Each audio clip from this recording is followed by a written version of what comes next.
A graça e a paz, queridos. Muito bom estar com vocês aqui. Já estivemos no culto anterior e foi um tempo precioso. O Senhor ministrou a sua palavra sobre nós. É bom a gente estar em família. É tão interessante quando a gente pensa que a igreja do Senhor em toda a terra está reunida. Hoje é domingo, não é dia do Senhor. Para nós que celebramos o Senhor, tem os adventistas que celebram no sábado, mas a maioria dos cristãos celebram no domingo. E nós somos gratos ao Senhor por essa oportunidade. É bom a gente ter essa consciência, que o dia é do Senhor. Então que você se aquete na presença dEle. Amém? Para que Ele fale conosco o que Ele quer falar nessa manhã. Abra sua Bíblia comigo em Êxodo, capítulo 15.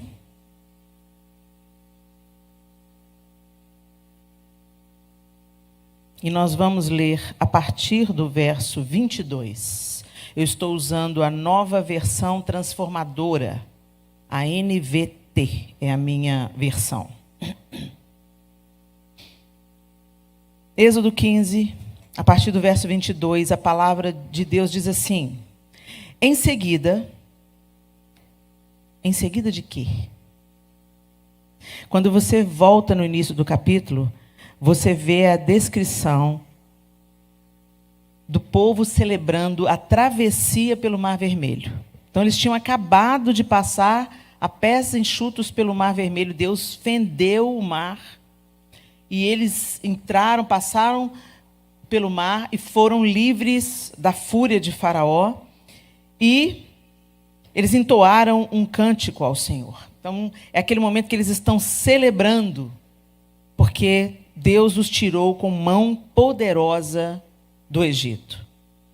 Imediatamente, em seguida, ok? Só para você se localizar onde que o povo está aí. Em seguida, Moisés conduziu o povo de Israel do Mar Vermelho para o deserto de Zur. Caminharam pelo deserto por 3 dias sem encontrar água. Quando chegaram a Mara, descobriram que a água era amarga demais para beber. Por isso, chamaram aquele lugar de Mara.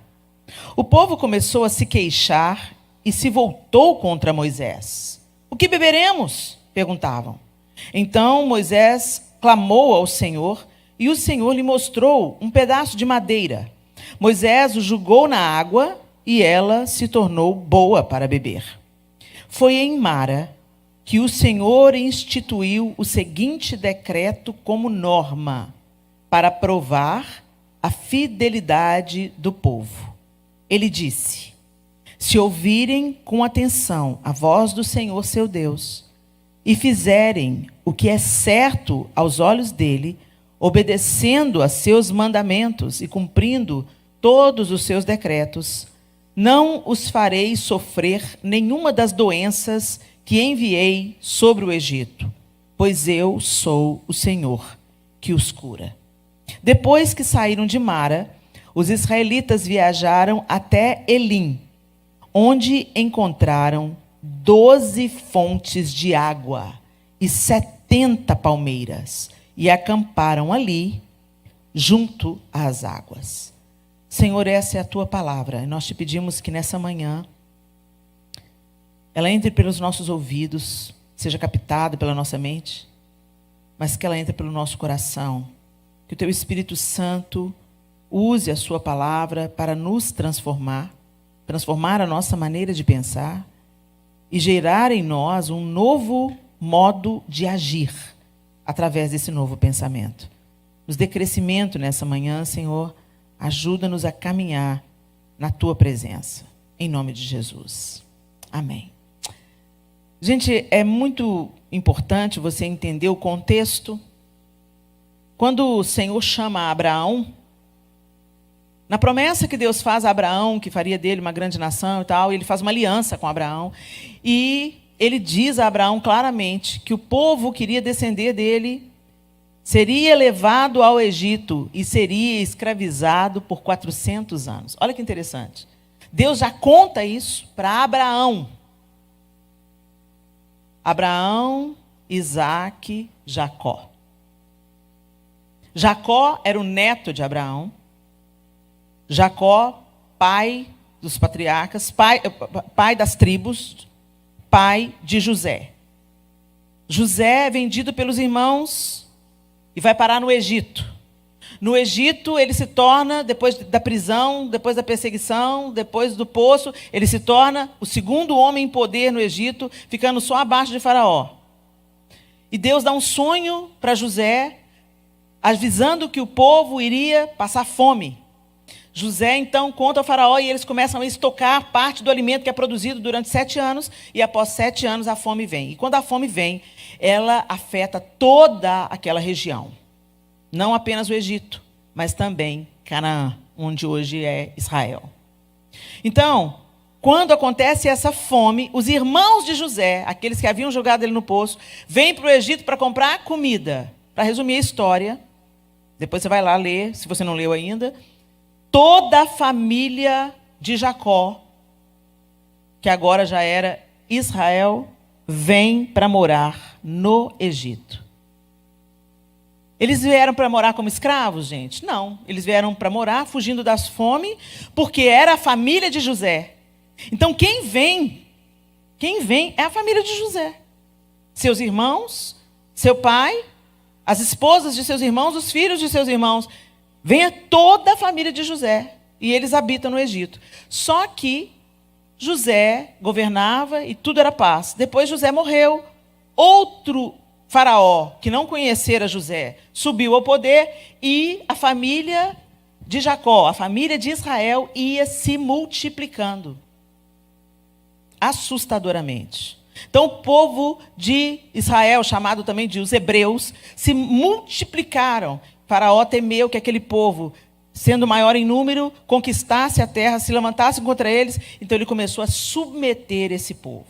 400 anos, então, o povo habitou no Egito.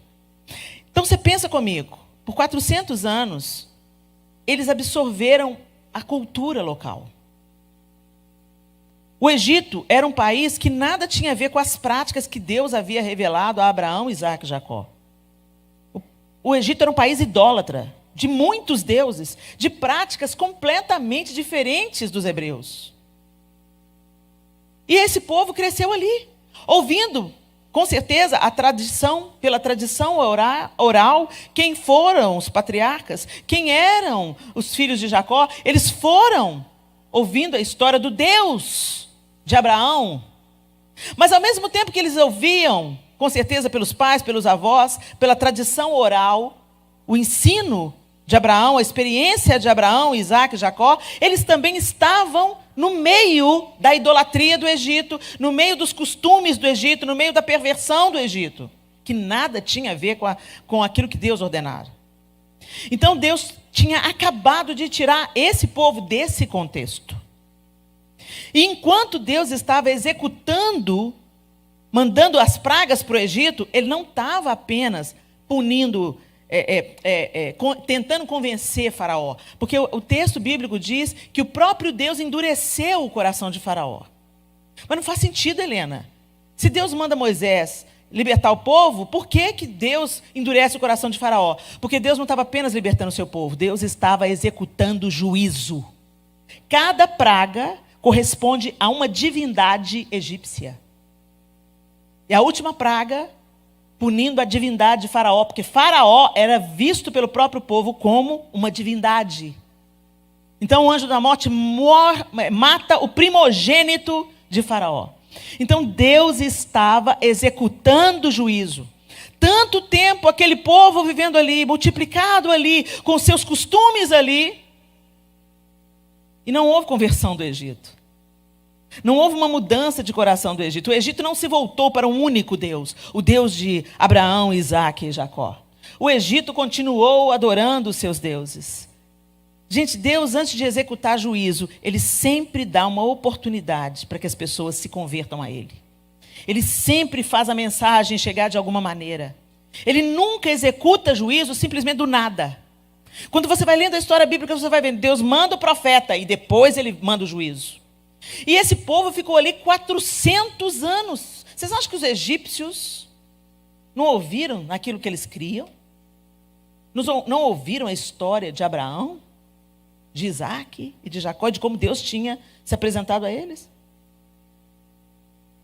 mas o Egito abraçou os seus deuses. Então, cada praga do Egito, ela corresponde a uma divindade egípcia. Deus estava executando juízo sobre o Egito. E quando ele tira o povo e passa com eles pelo mar, Deus começa a se apresentar a este povo. Eles conheciam o Deus de Abraão, Isaac e Jacó. E Deus estava falando com eles: agora eu sou o seu Deus. Por isso, quando começa os 10 mandamentos, fala: eu sou o Senhor, o teu Deus, que te tirou da terra do Egito, da terra da servidão. Somente a mim adorarás, e só a mim prestarás culto. O primeiro mandamento é esse. Por que ele tinha que falar isso? Porque eles estavam cheios de deuses. Eles estavam contaminados com a idolatria da terra. E aí, aqui, tinha acabado de acontecer uma... Gente, todos esses tinham visto a manifestação do poder de Deus no Egito. Sim ou não? As 3 primeiras pragas, o povo hebreu sofreu junto. Mas a partir da 4ª praga, Deus faz separação. Atingiu os egípcios e não atingiu os hebreus.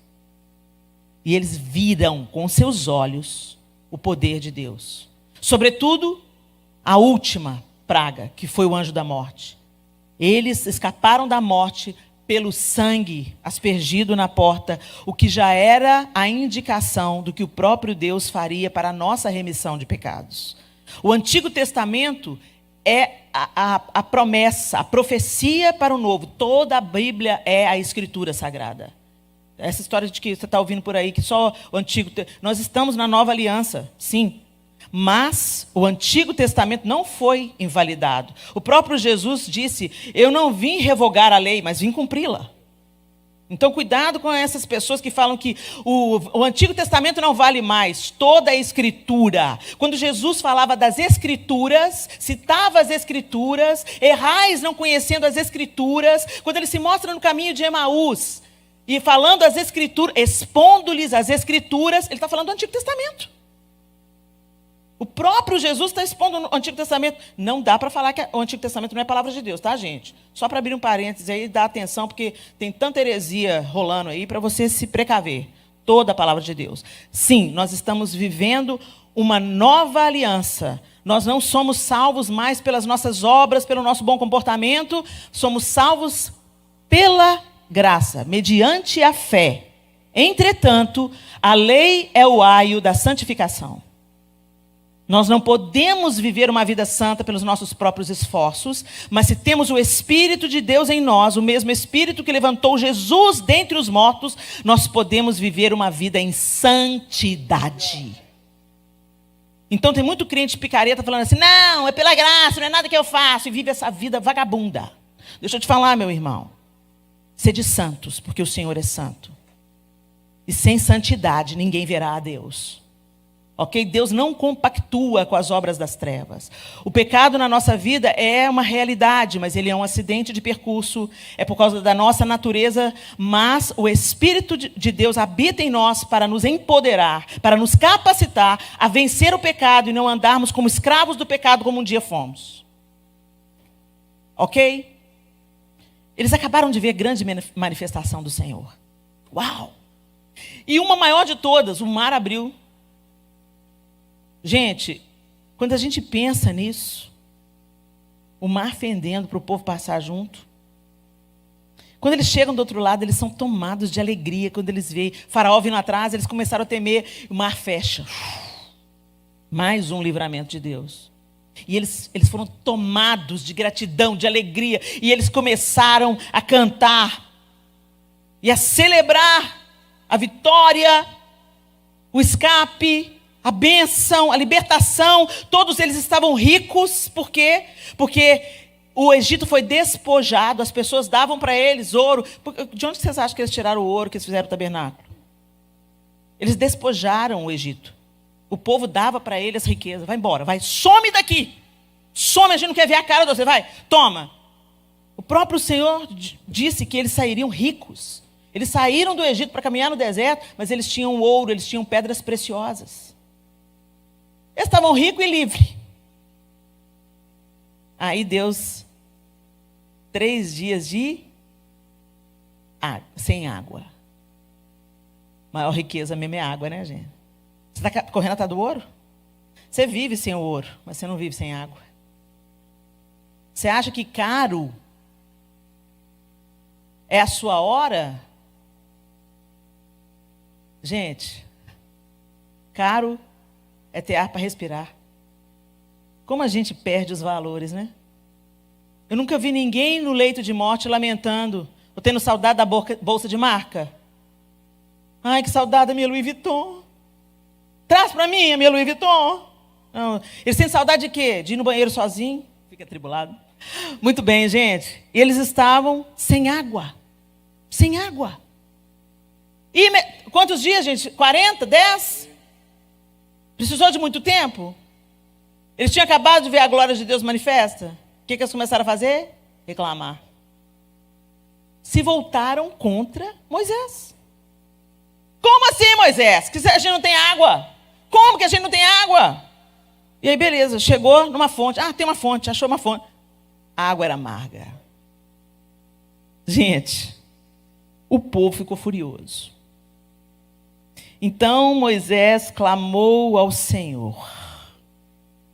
Ô, gente, o Senhor é a fonte de tudo. Você fala aleluia, glória a Deus, amém. Gente, como a gente vive no automático como cristãos? A gente precisa sair do automático. A gente precisa de repetir as coisas simplesmente por hábito. A gente precisa de parar de cantar as canções sem ter a consciência do que a gente está cantando. A gente canta, né? É que a sarça pegou fogo e não se consumiu, e a voz que saiu dela um dia me atraiu, meu coração queimou até que descobriu que um dia em tua presença vale mais do que 1000. Mas você não fica na presença do Senhor? Você não lê a Bíblia? Você não tem uma vida de oração? Gente, uma coisa que o Senhor não tolera é a hipocrisia. Você parece uma coisa que você não é. O Senhor libera a adúltera. O Senhor perdoa o pecado, mais cabeludo. Mas todas as vezes que eu vejo Jesus sendo impaciente, é com quem tinha aparência de ser, mas não era. Os fariseus. Eles tinham a lei na ponta da língua. Eles tinham a roupa diferenciada. Oravam nas sinagogas em alta voz. E Jesus falou, hipócritas. Isso é só um adendo. Nós precisamos de parar de fazer as coisas por hábito. Nós precisamos de nos devotar ao Senhor. Nós precisamos de cantar aquilo que a gente está vivendo e de pregar aquilo que a gente está vivendo. Pelo menos perseguindo, gente. Não é que a gente seja perfeito, todo o tempo a gente esbarra na nossa humanidade e a gente fracassa todo dia. Mas é por isso que a gente precisa mais e mais se chegar a Deus e não nos conformar de viver uma vida apenas de aparência religiosa. Esse povo tinha acabado de ver uma grande manifestação de Deus. E diante da primeira adversidade pós-saída do Egito, eles reclamam. A gente é igualzinho. Vocês acham que quando eu era adolescente, eu lia a trajetória do povo rumo a Canaã, eu falava, que povo incrédulo, que povo reclamão. Que povo é esse? Tiveram que ficar 40 anos andando no deserto porque não creram. Chegaram na porta de Canaã. O Senhor falou, eu vou entregar a terra. Mas quando eles foram espiar a terra, 10 voltam falando, não vão não, que a gente vai ser consumido igual gafanhoto. 2 apenas falam, não vamos, eia. O Senhor falou que não vai nos dar a terra, vamos embora. Não vamos não. E o Senhor falou, não vão não. Então tá bom, volta para o deserto. E vai rodar lá, até essa geração toda que não creu morrer no deserto. E vocês vão morrer pela própria boca de vocês. Vocês estão falando que os gigantes em Canaã vê vocês como gafanhotos? É assim, por essa palavra aí, vocês vão morrer como gafanhotos. Cuidado com o que você fala. A gente às vezes dá o nosso próprio decreto. E esse povo, a primeira geração todo mundo de 20 anos para cima, morreu no deserto. Quem tinha 20 anos para baixo é quem entrou. Mas Josué e Caleb, que creram. E aqui nessa saída, o povo está reclamando.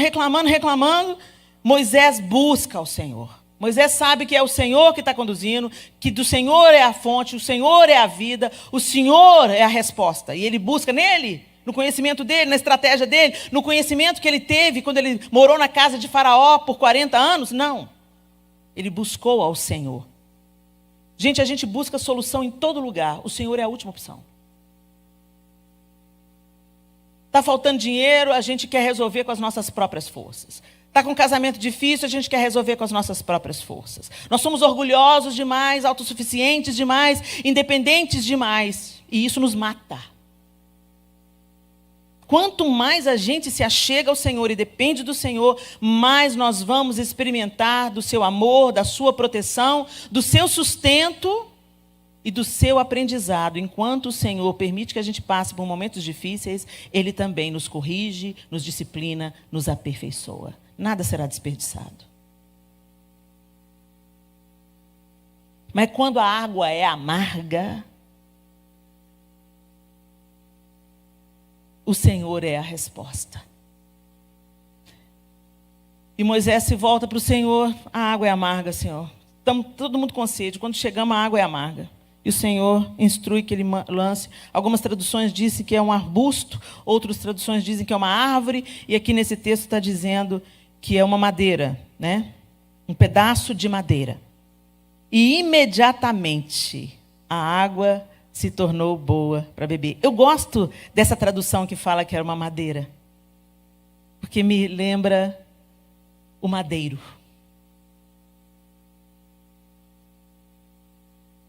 É pela cruz que a gente perde o amargor. É pela cruz que a água da fonte da vida jorra para nós. Então, até nessa madeira, nessa árvore, né, eu consigo ver o prenúncio daquilo que estava para se manifestar. E aquela água é sanada e ela se torna boa para beber, para produzir vida. E aí o Senhor fala, é tão interessante que fala, foi em Mara, foi no lugar da dificuldade, foi no lugar da água amarga, foi ali que o Senhor instituiu o seguinte decreto como norma, para provar a fidelidade do povo. Ele disse no verso 26, se ouvirem com atenção a voz do Senhor, seu Deus, e fizerem o que é certo aos olhos dele, obedecendo a seus mandamentos e cumprindo todos os seus decretos, não os farei sofrer nenhuma das doenças que enviei sobre o Egito, pois eu sou o Senhor que os cura. Às vezes a gente pensa que o Senhor é a nossa cura quando a gente está doente, né? A gente busca a cura do Senhor para, às vezes, uma dificuldade física, a manifestação de uma doença no nosso físico. Mas, gente, o Senhor é o Deus que nos cura completamente. É o Deus que cura as nossas dores do passado. É o Deus que cura os nossos relacionamentos quebrados. É o Deus que cura nosso sentimento de inferioridade. É o Deus que cura a nossa carência. É o Deus que satisfaz. Ele é o Deus que satisfaz. Por que a gente vive com sede então, gente? Que a gente bebe de um tanto de poço, mas não bebe da fonte da água da vida.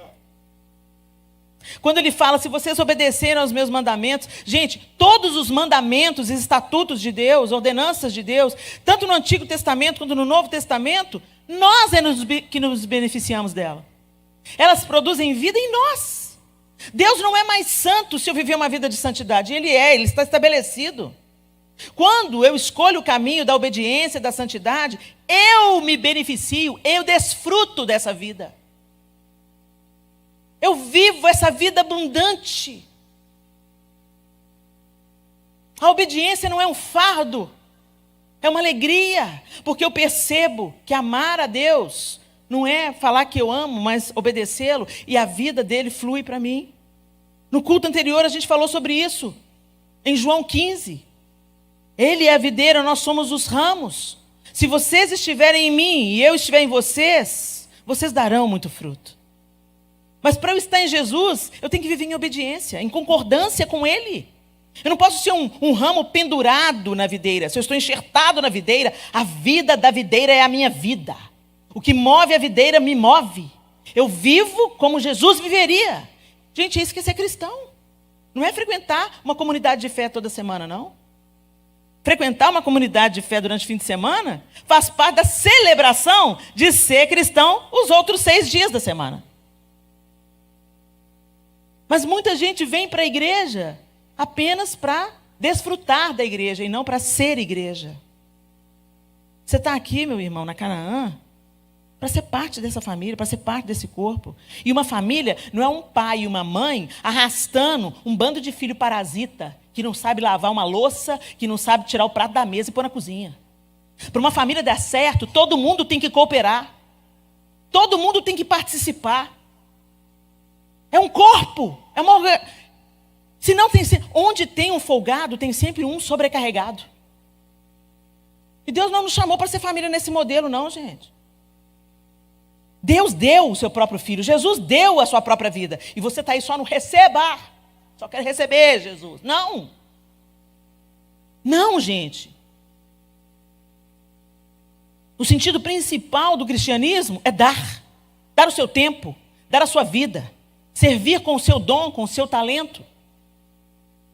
Servir com a sua possibilidade. Ah, mas eu não sei cantar. Não sei tocar. Não sei fazer teatro. Com coisa que servir a Deus, eu sou artista. Tem um tanto de artista que pensa que é servo de Deus, mas não é nada. Está só tentando fazer do púlpito uma cura para a sua alma necessitada de aprovação humana. Quem tem um coração de servo, entende que a guitarra é tão importante quanto a vassoura. Quem tem um coração de servo, entende que a plataforma é tão importante quanto o hospital. Quanto aquele lugar que ninguém quer ir. Isso é ser igreja, é ser participante. Deus já está dando um spoiler do que ele tinha para fazer nesse povo. Ele tirou o povo do Egito, agora ele tinha que tirar o Egito de dentro do povo. Por isso que ele começa aqui em Mara. Depois ele conduz o povo para o Sinai, onde ele vai dar os mandamentos, com detalhes e tal. Mas a gente já vê naquela história que quando Moisés desce do monte, o que está o povo fazendo? Um bezerro de ouro. Esse bezerro de ouro veio do nada? Não, veio de abraçar a cultura no Egito. Veio da mentalidade do Egito. Meu irmão, minha irmã, Deus te trouxe para a igreja. Deus te tirou do mundo. Agora Ele precisa tirar o mundo de dentro de você. Ele precisa de tirar o mundo de dentro de você. E normalmente quando a gente pensa em mundo, a gente pensa em pornografia, adultério, fornicação, drogas. Não, gente. Mentira. Inveja. Cobiça. A cobiça é idolatria, sabia? A cobiça é idolatria. O povo de Israel no Egito fez um ídolo de ouro. Eles já tinham saído do Egito. Eles já tinham visto os feitos do Senhor. Mas dentro deles, a estátua de ouro estava lá. E ela se tornou manifesta. Vocês têm um Deus nessa área aqui. Ele se chama Mamon. Vocês trabalham para viver, gente. E não vivem para trabalhar. Você vive para a glória de Deus. Você só está vivo porque o eterno te dá vida. Você está respirando aí, ó. Porque Deus permitiu que você acordasse hoje. Um tanto de gente, como o pastor Zacarias disse, um tanto de gente não acordou hoje. Estourou uma veiazinha aqui. Acabou. Nós somos tão arrogantes. A gente fala, eu vou fazer. Daqui 2 anos eu vou voltar. Não, eu vou juntar o dinheiro agora para eu poder voltar daqui 5 anos. Você não sabe se você vai estar vivo amanhã. Então viva a sua vida para o Senhor hoje. Ame a sua família hoje. Beije o seu filho hoje. Trabalhe pelo seu casamento hoje. Eduque os seus filhos no caminho do Senhor hoje. É hoje que a gente tem, gente. Mas mamão não dá para a gente essa noção, não. Não, mais um pouquinho, só mais um pouquinho, só mais um pouquinho. a gente nunca está satisfeito. Tem gente que passou 20 anos aqui e não construiu nada, nem aqui nem lá. O que vocês acham que é isso? Bênção do Senhor? Mamon sugando vocês de canudinho. O Egito dentro de vocês. Não permitam, meus irmãos. Porque senão vocês vão dar voltas, dar voltas, dar voltas e morrer no deserto como gafanhotos. Não permitam. Nossos filhos estão sendo alvejados pelo inferno. Seja o guardião do seu lar. Faça o culto doméstico. Mulheres, preparem a mesa. A mesa é lugar de cura. A mesa é lugar de perceber um filho entristecido, um filho viciado em tecnologia. Agora, o marido e mulher vão para a cama com o celular. No Brasil, tem menino morrendo afogado porque a mãe distrai no celular.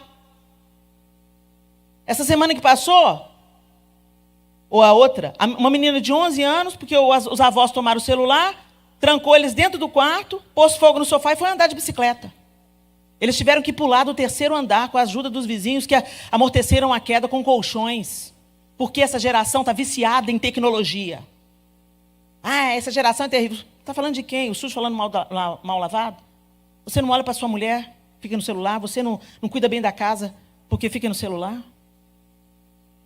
Vocês não têm vida familiar, porque fica no celular. Depois vem todo mundo santo para a igreja. Aleluia, vamos cultuar. O menino quer, não, pai, vem menino, vão.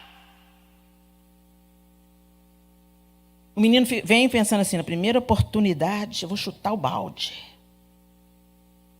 Porque ele não vê o pai e a mãe amando o Senhor. Gente, filhos que têm crescido vendo o pai e a mãe devotados, amando o Senhor, estão se desviando. Quanto mais filhos que não são ensinados a amar o Senhor desde tenra idade. O diabo não está brincando de ser diabo, mas a gente está brincando de ser crente. E a gente está sacrificando essa geração no altar de Mamon. O seu filho não precisa de um tênis mais caro. O seu filho não precisa de ter um carro mais sofisticado para o pai dele. O seu filho precisa de pai. Ele precisa de mãe. Parir não é suficiente, não, gente. Tem que orar por essa geração, tem que pôr as mãos quando eles saem para a escola.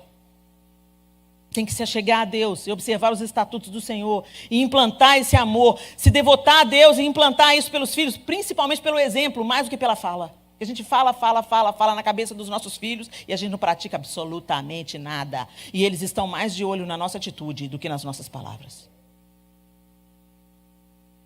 Nós somos esse povo. Eu era adolescente, falava, Deus, que povo obstinado. E Deus falava, são vocês, Helena. Vocês são meu povo, mas vocês são assim. Eu faço um milagre essa semana. Daqui 2 dias você está murmurando e duvidando de que eu sou capaz de continuar provendo. Eu curo você hoje. E ao invés de você viver uma vida diferente daqui para frente, você continua comendo errado, você continua não se exercitando, você continua negligenciando a saúde que eu coloquei nas suas mãos para você cuidar. E você continua vivendo para você mesmo, trabalhando demais, consumindo cafeína demais, comendo errado demais. Os ídolos do nosso tempo. A cultura, o entretenimento, a idolatria, a comida. Os ídolos que precisam ser removidos da nossa vida, gente. O amor ao dinheiro. A incredulidade, porque você não confia que Deus é capaz de te fazer viver bem com o que você ganha. Você está sempre buscando alguma coisa a mais, alguma coisa a mais, alguma coisa a mais. Eu dei o testemunho aqui no culto anterior, que quando nós paramos de ministrar, porque a pandemia começou, todas as nossas agendas em 2020 caíram. E o João virou para mim e falou assim, Helena, e agora? Como é que a gente vai viver?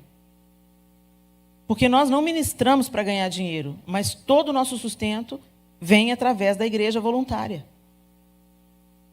Como nós vamos viver? Eu falei, João, até hoje nós tivemos a aula teórica, agora nós vamos fazer estágio. Vamos ver na prática como é que vai ser. O Senhor vai cuidar, né, Helena? Sempre cuidou, vai cuidar. E cuidou. E cuidou de uma maneira sobrenatural. Não faltou nada. E eu vou dizer para você, sobejou. Porque eu pude reformar o meu banheiro, que trabalhando eu não tinha dinheiro para... Deus é mais que abundante. Ele não pode ir contra ele mesmo. Agora, para nós experimentarmos dessa fidelidade, desse livramento, desse cuidado de Deus, vocês veem claramente o que ele falou aqui para o seu povo. e obedeçam.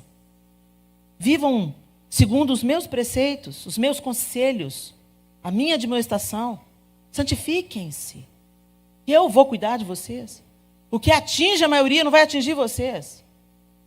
E se você tiver em obediência e justiça, em obediência a Deus, ainda que você morra, você viverá. A morte não é o nosso fim, gente. A morte é uma pausa. Até aquele grande dia. Onde do túmulo nós vamos ser chamados. Mas a gente vive tão agarrado a esse Egito. Tão agarrado. Deus para o povo em Mara. Adverte o povo em Mara.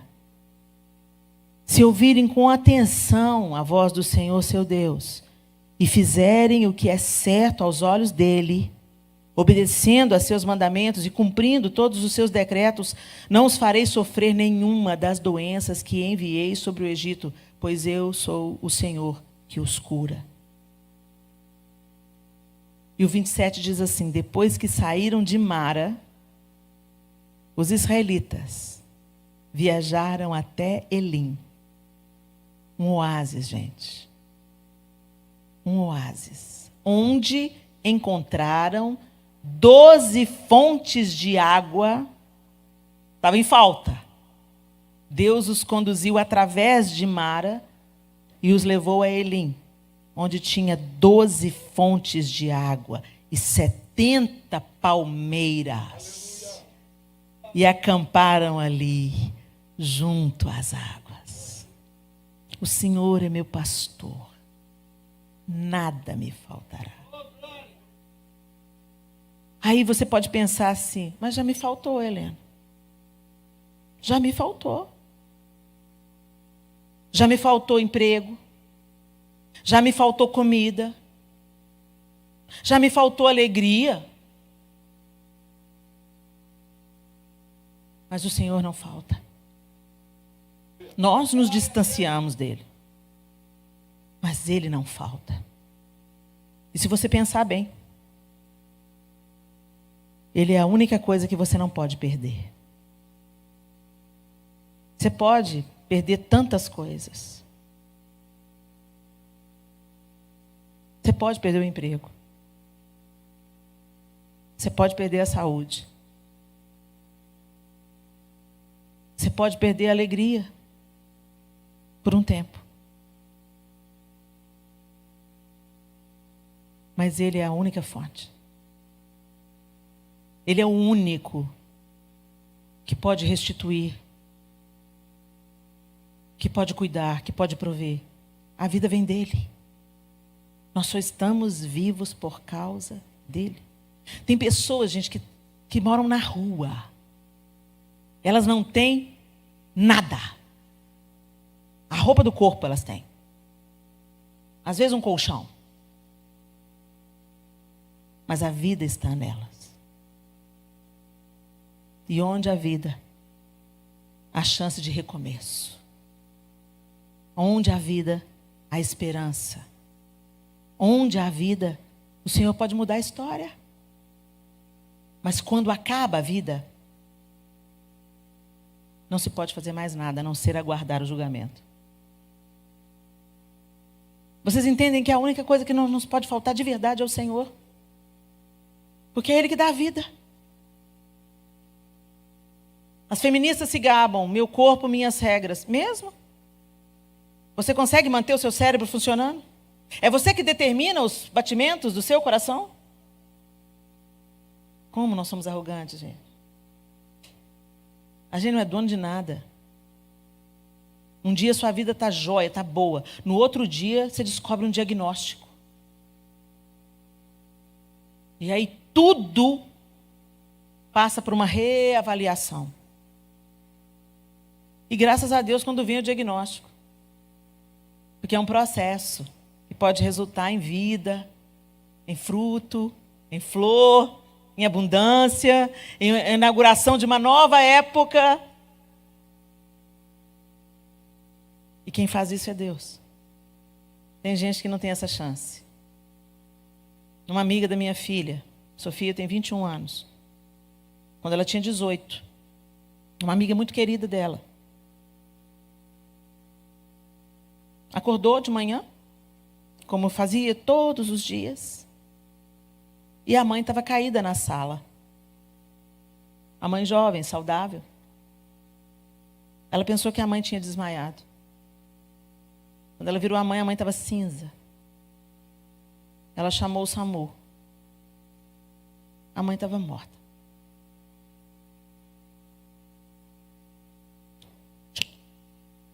Desligou. Deus tem todos os nossos dias nas suas mãos. Não sejamos arrogantes. Removam os falsos deuses dos seus corações.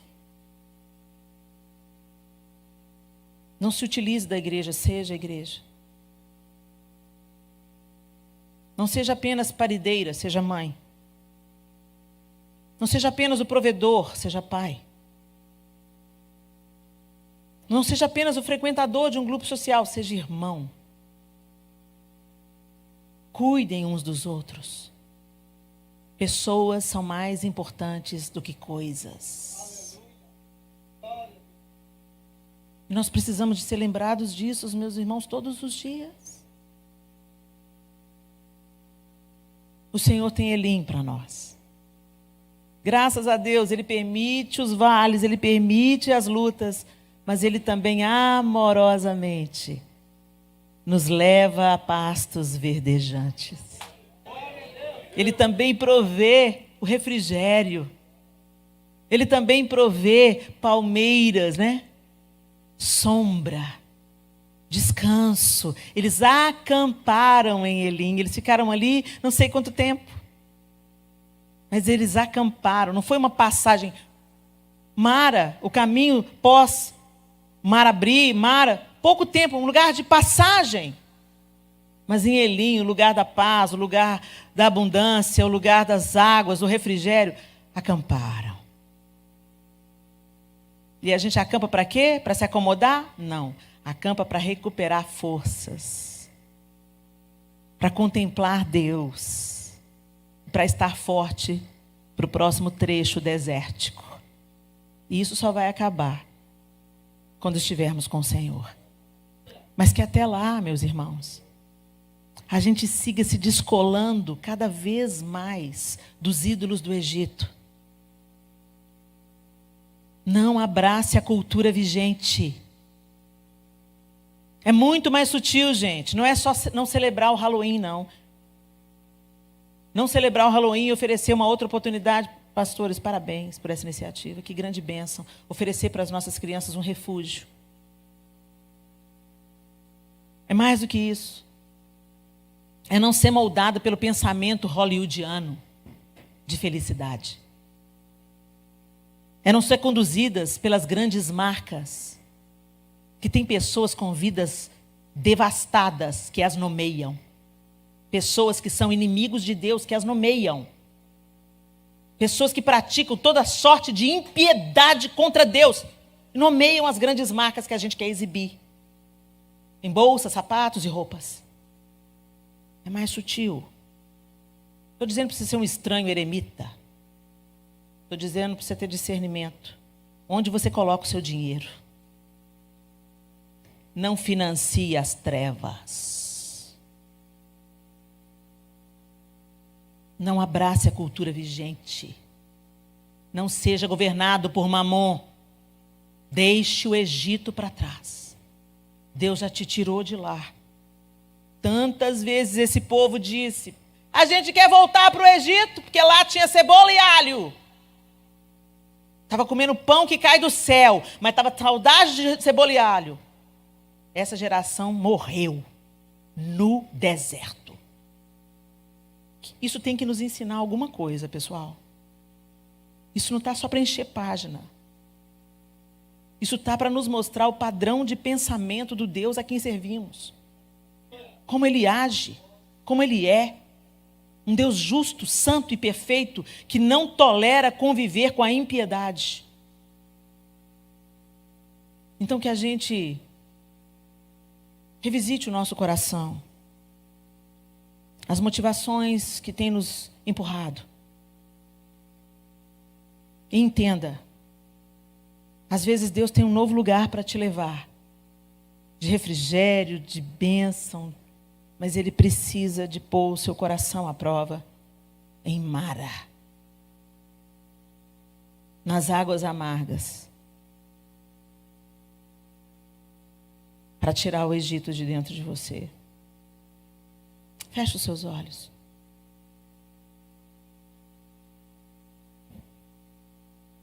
Como é que você tem vivido a sua vida, meu irmão, minha irmã?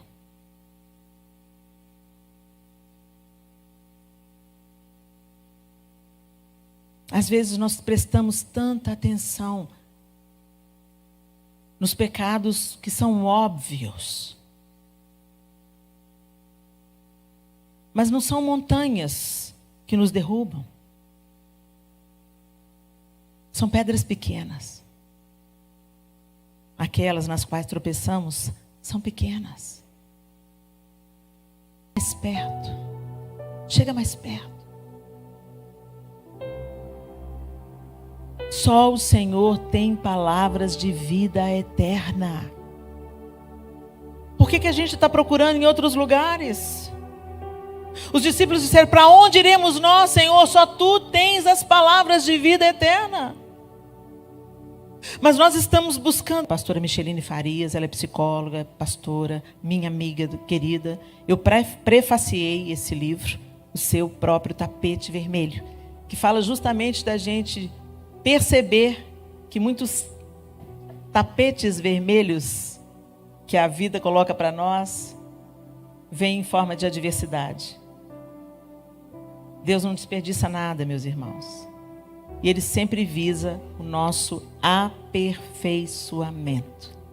O apóstolo Paulo orava pela igreja na Galácia, se eu não estou enganada. Ele dizia: eu gemo por vocês até que Cristo seja formado em vocês. E eu oro para que a palavra que Deus colocou na minha boca gere transformação no seu pensamento, que redunde em novas decisões e atitudes na sua vida prática, em nome de Jesus, e que o Espírito de Deus nos faça praticantes e não apenas ouvintes da sua palavra. Deus abençoe a todos.